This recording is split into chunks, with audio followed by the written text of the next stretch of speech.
प्रतियोगी परीक्षाओं की तैयारी करने वाले सभी संघर्षशील साथियों का तहे दिल से स्वागत है। मैं हूं आपका अपना दोस्त और आपका होस्ट मनोहर सोनी। दोस्तों, अपनी आंखें बंद कीजिए और आज से लगभग 300 साल पहले के किसी गांव की कल्पना कीजिए। सूरज उगते ही जीवन शुरू होता है और सूरज ढलते ही थम जाता है। जीवन की गति बैलगाड़ी की गति जितनी धीमी है। ज्यादातर लोग किसान हैं जो अपने हाथों और जानवरों की मदद से जमीन जोतते हैं। कपड़े घर पर चरखे और करघे से बुने जाते हैं। लोहार अपनी भट्टी में हाथ से औजार बनाता है। दुनिया छोटी है और जीवन पीढ़ी दर पीढ़ी लगभग एक जैसा ही चलता है। ये मांसपेशियों और प्रकृति की शक्ति से चलने वाली दुनिया थी। अब अपनी आंखें खोलिए और एक दूसरी तस्वीर की कल्पना कीजिए। विशालकाय कारखानों की चिमनियां आसमान में धुआं उगल रही हैं। भाप के इंजनों की सीटी और मशीनों की गड़गड़ाहट कानों में गूंज रही है। लोहे की पटरियों पर एक अग्निरथ यानी ट्रेन धड़धड़ाती हुई दौड़ रही है, जो इंसानों और सामान को मीलों दूर ले जा रही है। गांव छोड़कर लाखों लोग शहरों की ओर भाग रहे हैं, जहां उन्हें एक नई तरह की जिंदगी और एक नई तरह की गुलामी का सामना करना है। ये लोहे, कोयले और भाप की शक्ति से चलने वाली एक नई दुनिया थी। तो दोस्तों, मानव इतिहास में कृषि की शुरुआत के बाद अगर किसी एक घटना ने इंसान के जीने के तरीके को सबसे ज्यादा और सबसे मौलिक रूप से बदला है, तो वो यही परिवर्तन था। ये कोई राजनीतिक क्रांति नहीं थी जिसमें तलवारें चली या तख्ता पलट हुए। ये एक मूक लेकिन उससे कहीं ज्यादा शक्तिशाली क्रांति थी जो कारखानों, खानों और कार्यशालाओं में हुई। ये औद्योगिक क्रांति यानी इंडस्ट्रियल रिवॉल्यूशन थी। तो चलिए अपनी जिज्ञासा की ट्रेन पर सवार हो जाइए और मेरे साथ चलिए इतिहास के उस महान मोड़ पर जहां इंसान ने प्रकृति की शक्ति को मशीनों में कैद करना सीख लिया। हम जानेंगे कि ये क्रांति क्या थी, ये सबसे पहले ब्रिटेन में ही क्यों शुरू हुई, कौन से थे वे जादुई आविष्कार जिन्होंने दुनिया बदल दी, और कैसे इस क्रांति ने हमारे समाज, राजनीति और अर्थव्यवस्था को वो रूप दिया जिसमें हम आज जी रहे हैं। पृष्ठभूमि, क्रांति की जमीन, the fertile ground for revolution. दोस्तों, सवाल ये उठता है कि यह महान परिवर्तन सबसे पहले ब्रिटेन में ही क्यों हुआ, स्पेन, फ्रांस या चीन में क्यों नहीं? इसका कारण यह है कि 18वीं शताब्दी में ब्रिटेन के पास कुछ ऐसी खास चीजें थीं जो दुनिया में किसी और के पास नहीं थीं। ये एक ऐसा संयोग था जिसमें क्रांति के लिए एक आदर्श जमीन तैयार की। एक, राजनीतिक स्थिरता, पॉलिटिकल स्टेबिलिटी। 1688 की गौरवशाली क्रांति के बाद ब्रिटेन में एक स्थिर संवैधानिक राजतंत्र स्थापित हो चुका था। वहां कानून का शासन था जो व्यक्तिगत संपत्ति की रक्षा करता था। इसका मतलब था कि आविष्कारक और व्यापारियों को यह भरोसा था कि उनकी मेहनत और मुनाफे को कोई राजा या सामंत अपनी मर्जी से नहीं छीन सकता।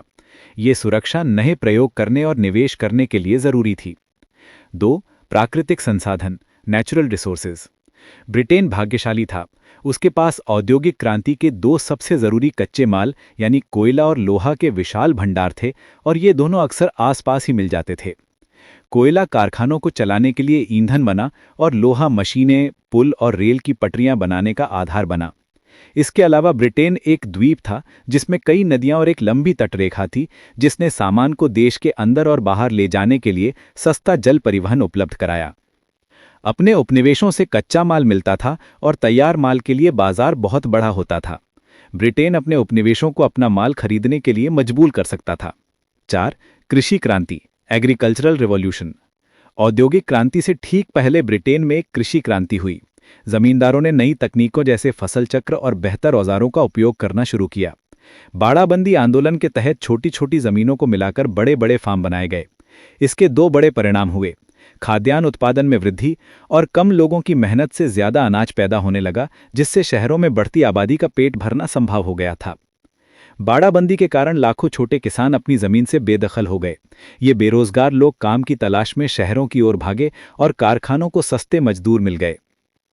5, पूंजी और बैंकिंग प्रणाली, कैपिटल एंड बैंकिंग सिस्टम। व्यापार और उपनिवेशों से ब्रिटेन के व्यापारियों ने बहुत पैसा कमाया था। इस पूंजी को निवेश करने के लिए वहां एक मजबूत बैंकिंग प्रणाली मौजूद थी, जिसमें बैंक ऑफ इंग्लैंड यानी 1694 में स्थापित किया गया था। उद्यमी कारखाने लगाने और मशीनें खरीदने के लिए आसानी से कर्ज ले सकते थे। 6, वैज्ञानिक सोच और नवाचार की संस्कृति, scientific temper and culture of innovation. पुनर्जागरण और प्रबोधन के कारण यूरोप में और खासकर ब्रिटेन में एक वैज्ञानिक सोच और नई चीजें जानने की उत्सुकता का माहौल था। वहां के लोग समस्याओं को हल करने के लिए व्यवहारिक प्रयोग करने में विश्वास रखते थे। रॉयल सोसाइटी जैसी संस्थाएं वैज्ञानिक खोजों को प्रोत्साहित करती थीं। इन सभी कारकों ने मिलकर एक ऐसा आदर्श वातावरण बनाया जहां एक छोटी सी चिंगारी भी आग लगा सकती थी, और वो चिंगारी थी नई आविष्कार। क्रांति की गाथा, आविष्कार और उद्योग। The saga of revolution, inventions and industries. औद्योगिक क्रांति किसी एक उद्योग में नहीं, बल्कि कई उद्योगों में एक साथ हुए आविष्कारों की एक श्रृंखला थी, जहां हर आविष्कार दूसरे आविष्कार को जन्म दे रहा था। वस्त्र उद्योग क्रांति का आरंभ। क्रांति की शुरुआत कपड़ा उद्योग से हुई। सदियों से कपड़ा बनाने की प्रक्रिया धीमी और घरेलू थी। ब्रिटेन भारत से सूती कपड़े आयात करता था, जो बहुत लोकप्रिय थे। ब्रिटिश उद्यमी चाहते थे कि वे भारत से भी बेहतर और सस्ता कपड़ा खुद बनाएं। यहीं से आविष्कारों का दौर शुरू हुआ। Flying shuttle, 1733। जॉन के ने इस मशीन का आविष्कार किया जिससे जुलाहे बहुत तेजी से कपड़ा बुन सकते थे। अब जुलाहों को धागे की जरूरत ज्यादा पड़ने लगी, लेकिन धागा बनाने वाले स्पिनर्स उतनी तेजी से धागा नहीं बना पा रहे थे। Spinning jenny, 1764। जेम्स हारग्रीव्स ने इस मशीन को बनाया जिससे एक ही व्यक्ति एक साथ कई धागे काट सकता था। ये एक छोटी मशीन थी जिसे घर पर भी चलाया जा सकता था। Water frame, 1769। रिचर्ड आर्कराइट ने एक ऐसी कताई मशीन बनाई जो पानी की शक्ति से चलती थी। इससे बना धागा ज्यादा मजबूत होता था। चूंकि ये मशीन बड़ी थी और पानी की शक्ति से चलती थी, इसे घर पर नहीं रखा जा सकता था। यहीं से फैक्ट्री प्रणाली की नींव पड़ी, जहां मजदूर काम करने के लिए एक जगह फैक्ट्री पर आते थे। Spinning mule, 1779। सैमुअल क्रॉम्पटन ने स्पिनिंग जेनी और वाटर फ्रेम को मिलाकर यह मशीन बनाई। इससे बहुत ही महीन और मजबूत धागा बनने लगा। Power loom, 1885। एडमंड कार्टराइट ने भाप की शक्ति से चलने वाला करघा बनाया। अब कपड़े की बुनाई भी बहुत तेजी से होने लगी। कॉटन जिन, 1793। अमेरिका में एली व्हिटनी के इस आविष्कार ने कपास से बीज निकालने की प्रक्रिया को 50 गुना तेज कर दिया। इससे ब्रिटेन की फैक्ट्रियों को भारी मात्रा में सस्ता कच्चा कपास मिलने लगा। इन आविष्कारों ने कपड़ा उद्योग में उत्पादन को सैकड़ों गुना बढ़ा दिया और सूती कपड़ा इतना सस्ता हो गया कि ये आम आदमी की पहुंच में आ गया। भाप की शक्ति, क्रांति का दिल। Steam power, the heart of revolution. अगर कपड़ा उद्योग क्रांति का चेहरा था, तो भाप का इंजन उसका दिल था। शुरुआत में फैक्ट्रियां पानी की शक्ति से चलती थीं, इसीलिए उन्हें नदियों के किनारे ही लगाना पड़ता था। लेकिन भाप के इंजन ने सीमा को तोड़ दिया। जेम्स वॉट का भाप इंजन, 1776। थॉमस न्यू कोमन पहले ही खानों से पानी निकालने के लिए एक भाप का इंजन बना चुके थे, लेकिन वो बहुत अकुशल था। स्कॉटलैंड के इंजीनियर जेम्स वॉट ने उसमें क्रांतिकारी सुधार किया और उसे बहुत कम ईंधन में ज़्यादा शक्ति देने वाला बना दिया। प्रभाव, वॉट के इंजन ने उद्योगों को पानी पर निर्भरता से मुक्त कर दिया। अब कारखाने कहीं भी, शहरों में या कोयला खदान के पास लगाए जा सकते थे। भाप के इंजन ने केवल कपड़ा मिलों को नहीं, बल्कि हर तरह के उद्योग को शक्ति दी। जल्द ही इसका इस्तेमाल परिवहन में भी होने लगा। लोहा और कोयला, क्रांति का कंकाल। Iron and coal, the skeleton of revolution. मशीनें, इंजन और रेल की पटरियां बनाने के लिए एक मजबूत धातु की जरूरत थी, लोहा। कोक का प्रयोग। अब्राहम डर्बी ने एक खोज की कि लकड़ी के कोयले की जगह पत्थर के कोयले से बने कोक का इस्तेमाल करके लोहे को ज़्यादा अच्छी तरह से गलाया जा सकता है। इससे बेहतर गुणवत्ता का कच्चा लोहा पिग आयरन बनने लगा। Puddling furnace, 1784। हेनरी कॉट ने लोहे को शुद्ध करने और उसे बेलकर चादरें बनाने की विधि विकसित की। इससे उच्च गुणवत्ता वाला पिटवा लोहा, रॉट आयरन बनने लगा, जो ज़्यादा मजबूत और लचीला था। इन तकनीकों ने ब्रिटेन को लौह उत्पादन में दुनिया का अगुवा बना दिया।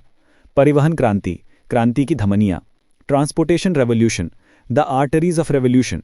इतना सारा कच्चा माल कारखानों तक लाने और तैयार माल बाजारों तक पहुंचाने के लिए एक तेज और सस्ते परिवहन तंत्र की जरूरत थी। सड़कें। जॉन मैकेडम ने पत्थर के छोटे टुकड़ों और तारकोल का इस्तेमाल करके मजबूत और पक्की सड़कें बनाने की तकनीक विकसित की, जिन्हें मैकेडम सड़कें कहा गया। नहरें।